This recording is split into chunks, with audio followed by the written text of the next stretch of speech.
Hi, patron people. Yes, it's been a while. Been explaining that enough about the busyness of going to Scotland and doing all that stuff. And then I got bogged down with things that had nothing to do with any of this project, so I was really busy on other stuff. So it's about time we sort of checked in and showed you what's going on. Now I'm sort of tentatively getting back into working on some new music again. If you've listened to the podcast, you will know that this is Josh. Josh is going to be working. Josh has got some really challenging homework. So full disclosure, I'm actually not going to be here next week. I'm going on holiday with my kids and my beautiful future wife. But that's okay because Josh is going to hold the fort. So I had this idea.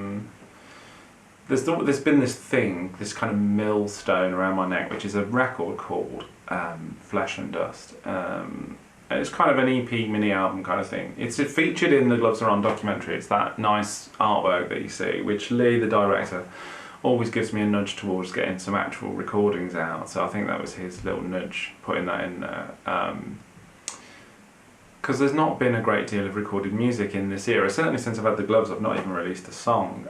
So this EP was written obviously pre-Gloves. It's kind of one of the reasons why I started using the Gloves, because I was struggling to make it. It was written as an acoustic thing, like up to its ears in Nick Drake and John Martin, and it was I live in North Warwickshire. Nick Drake is from North Warwickshire, not from Tamworth, as so many people incorrectly state. He's actually from Tamworth in Arden, which is over near Solihull way, but he's still local, right? So there's a bit of history there, and that was kind of the roots of the sound for me.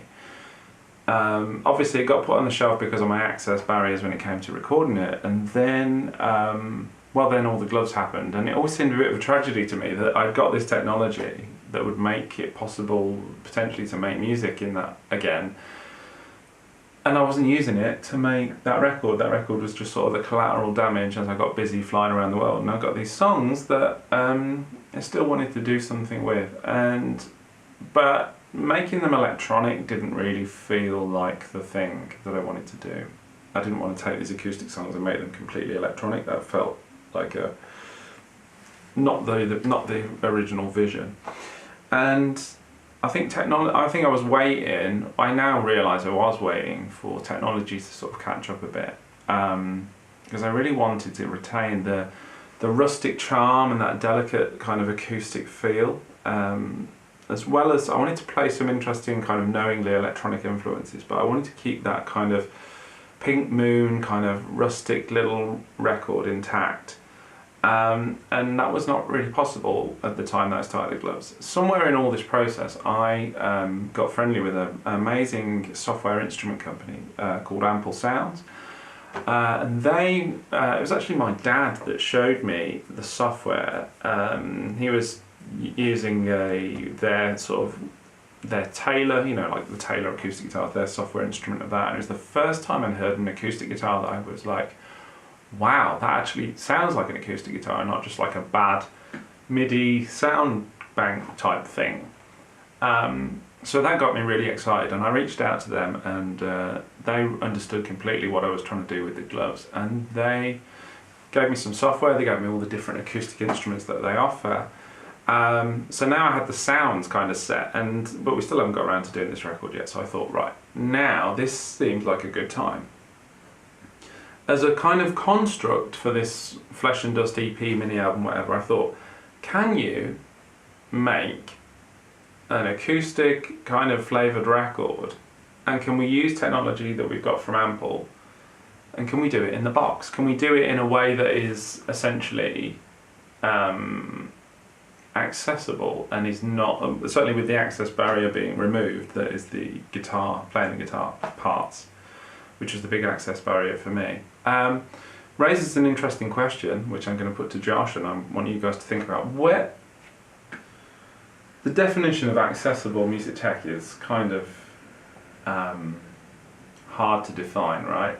I remember when I first started using the Gloves, some of the press that was going around at the time was very much like, here's the music solution for disabled people, we've got it sorted now. All you disabled people, you just need Imogen Heap's gloves and you'll be fine. But the gloves aren't accessible to everyone, right? So what do we think accessible actually means? Over to you, Josh. It's a big ask. What do you think what do we think we're saying accessible means? Where's like what I'm thinking is I think I have an idea. Where's the safe kind of area where you can define something as being accessible? Like a glove isn't necessarily accessible, right? Yeah, no. That's a good question, and you haven't really prepped me for it, so I'm kind of... Because I like to keep you on your toes. Okay, I'm gonna say what I think, and then you debunk this theory if you wish. I think that if something's in the box, if it's in software, then, as far as I understand, I can't think of an example that disproves this, then that remains accessible. Like, when I was at MTF in Berlin, I saw a performance from London, a hospital in London, a performer in advanced stages of a motor neurone disease, unable to move, was DJing from Ableton Live in his hospital bed to us dancing in Berlin. And this was happening via eye gaze technology. Yeah, okay, yeah. So, I've not seen an example where software is completely inaccessible. I might be wrong, but my feeling is to define it as being this is the accessible version of that acoustic music. Yeah.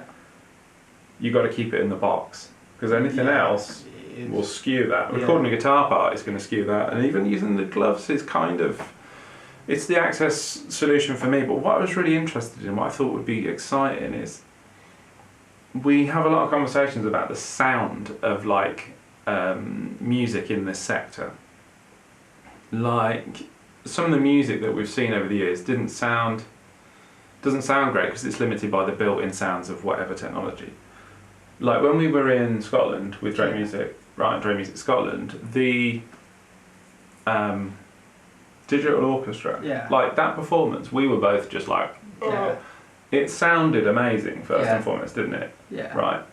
So when people are reliant on like an iPad app as their interface and also their sound, I think that can give accessible music making a certain kind of sound that maybe doesn't work for everyone. And I think that an acoustic sound, a very natural acoustic flavour to the sound, is one of the furthest points from what's possible. If you want to make, like, if you want to sound like early New Order or something, if you want to sound synthy in 808, that's easy to do, right? That sound-wise, you're not asking a great deal, right? Where to do acoustic convincingly in this setting in an accessible way is really, I think A, the biggest challenge, and B, I think it's got to, for it to be proven to be accessible, it needs to remain in the box. That's my theory right now, might be disproved. So anyway, what's this got to do with what we're doing next? Well, as I mentioned, I'm going on holiday, right? So Josh and I have been talking a lot about influences, and there's a certain flavour of electronic music that really interests me, but I'm not like an aficionado of it. I tend to listen to artists. I listen to artists that are influenced by the thing that you know a lot about. I listen to people like Imogen Heap and Bjork and Radiohead, and you've been educating me on the sort of what I think it sounds like the kind of roots of this very warm, inviting kind of electronic music sound that I realise a lot of people I like borrow from. So we've been listening to like John Hopkins, right? Tycho. There was another thing you played. Kiasmos. Right. Okay. So Josh has got like a really. If I pronounced that right. Yeah, I hope so. I'm pronouncing Bjork wrong. Apparently, it's Björk. Is it? I'm assured. But the flavour of those things is really interesting to me. So I never wanted to flip it into just like sound. I'm not trying to fool the listener. We're going to pretend it sounds like Nick Drake, but really it's in software. Like, we want to have fun with the electronic balance. Another great one for me is like Fortet. The way Fortet sounds acoustic and electronic. Yeah. So anyway, we're in this kind of headspace, and all the arrangements for all the guitar parts and stuff are in my head. They're done. So Josh is going to take over on this project a little bit. I'm going to go and hang out with my kids in Cornwall. And today, Josh is going to start work. We're going to film a little bit of what we get up to today. But yeah, so you're going to try and produce something that feels like the sort of stuff that we've been talking about, and you're going to use this Ample technology. Ample was the brand of technology, the guitar stuff. And you're going to start building me some stuff that we can listen to when I get back. And you're absolutely pumped about it, aren't you? Yeah, and I'm going to basically build a full tech record, right? Right, basically, and I'm going to come in and sing over it and it'll be fine.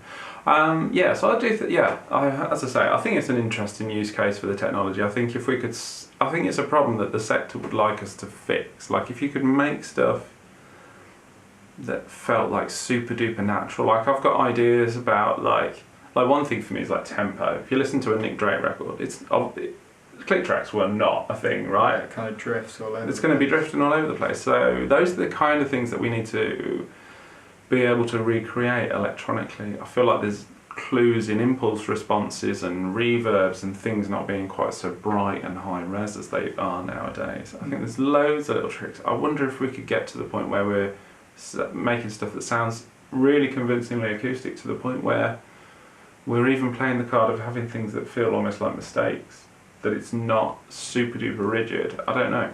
Yeah. It's a big melting pot of ideas, and we've got like a few songs. I've got like 5 songs that really fit this format in my head. So I just wanted to say, watch going. Yeah, so thank you. Thanks for supporting this. Thanks for getting behind the Patreon thing. I mean, I'm seeing the money go into the account now. I'm thinking, wow, people are actually getting behind this and paying for it. And there's not many of you, but I think that's kind of cool, right? It's our little secret, right? You know how it all works. You get to peek behind the curtain. So we're going to make some music. Josh is going to make some music, actually. I am going to be doing other stuff for I'm doing some stuff for the Crippling the Muse conference that I think the world and his gran are going to, but I'm not because I'm on holiday. Again, did mention that. So I'm making a little video for those guys to send in, because I'm just too big and famous and important to actually turn up to things anymore. That's how it looks now. It's like one of those the world and its crap. Yeah, like literally everyone in the sector is going to be there. Are you going? No, I'm not there. You're not there. Oh, okay. Yeah, exactly. Yeah, you're going to a thing that I'm not going to, though. Am I? Yeah, I saw a thing the other day. I went, oh, you're talking about that, are you? I haven't even been invited. Am I? Yeah.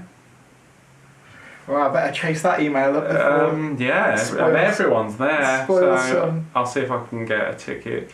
Please let me in. I did something really good with Name Your Gloves once upon a time. We shall see. Let's crack on. Yeah. Thanks.